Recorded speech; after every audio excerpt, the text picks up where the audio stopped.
Hey everybody, it's been a little while. I've been working on the car. I figured I'd give you guys an update. It's still not running. This isn't actually the engine for it, but I'm going to give you guys like a general update of what I've been doing in the time that I've had. But I haven't been filming. This is a 5.3 that I gave to my buddy for a wedding present. And he's actually putting this in a C10. I can't remember what year. I want to say it's an 82, but I could be horribly wrong. So this is basically a trans delete wire harness rework.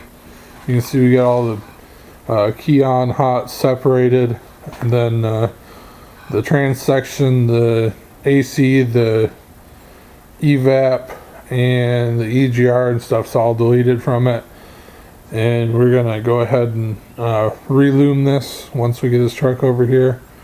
Drop it in. I think we'll probably film the drop-in process of it, and he's got to upgrade his fuel pump and stuff to do an in-tank pump or whatever he's got to do left. I think he's got mounts, and I think he's got a spacer to put on the flex plate.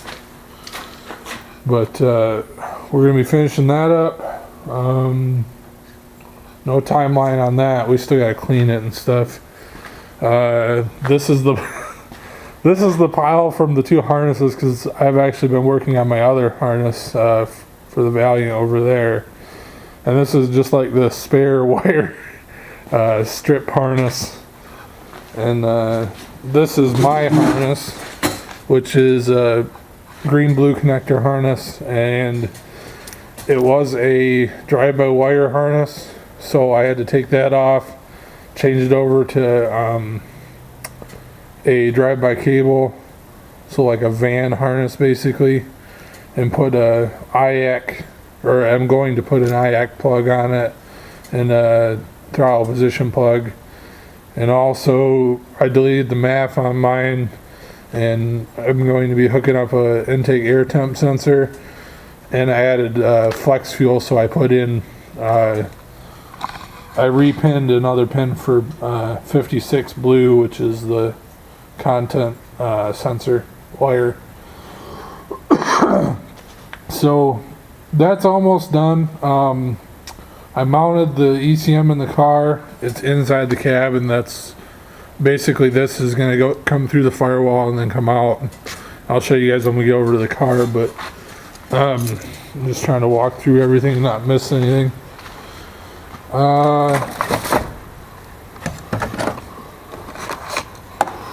Got the content sensor here.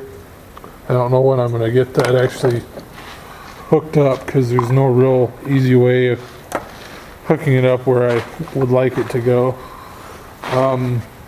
Back here, before I had all my harnesses and stuff come in, I was working on getting the frame rails capped, and I put a gusset up here. This is where the old section of the frame was up front, and then this new section is just form channel.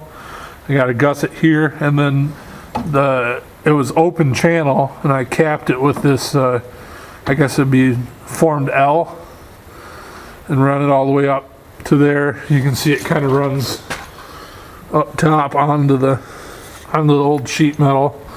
And then my tank's going to sit in here. For anybody that hasn't followed the build, my tank's going to sit as far forward up in there. I haven't done the other side. I did start on that gusset, but I haven't capped it, so you can see, how it was like before.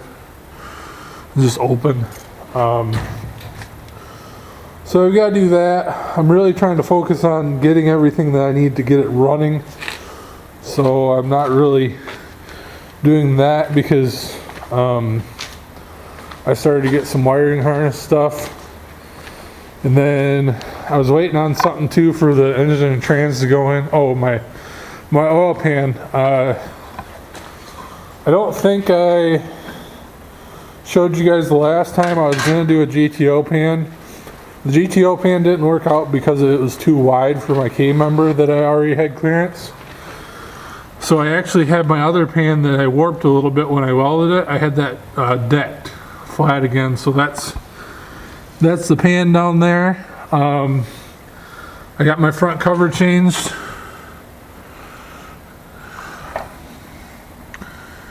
You can see that dash 10 drain there. I've got a dash 10 there where that rubber is right here. And I've got another one over here for, ventilation. I've got my intake just sitting on there. I changed over the idle air control driver because these come with like a cheap Chinese one. So I stole one out of a drive-by cable. And this TPS sensor is also a GM sensor. So I've got all that stuff out. Changed over. I don't think I'm going to use factory rails. It's still kind of up in the air. I got to figure out what I'm going to do, but I might end up getting some aftermarket rails.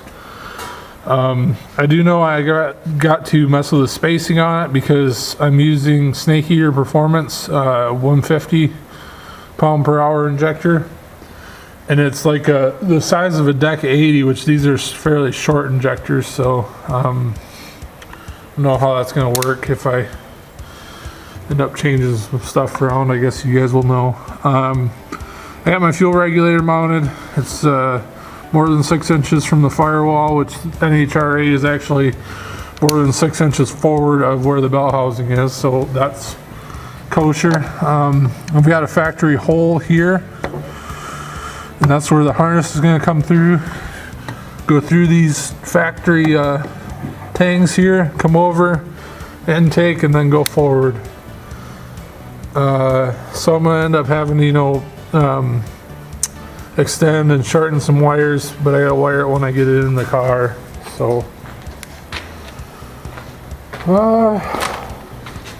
trying to think besides that, I don't think I have much left. I guess I can show you guys the ECM mount. I don't remember if I showed you the center console or not, but here it is if not.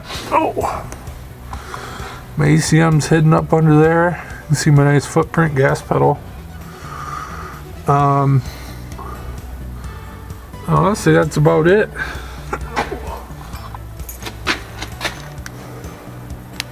Just wanted to get you guys up to date on the car.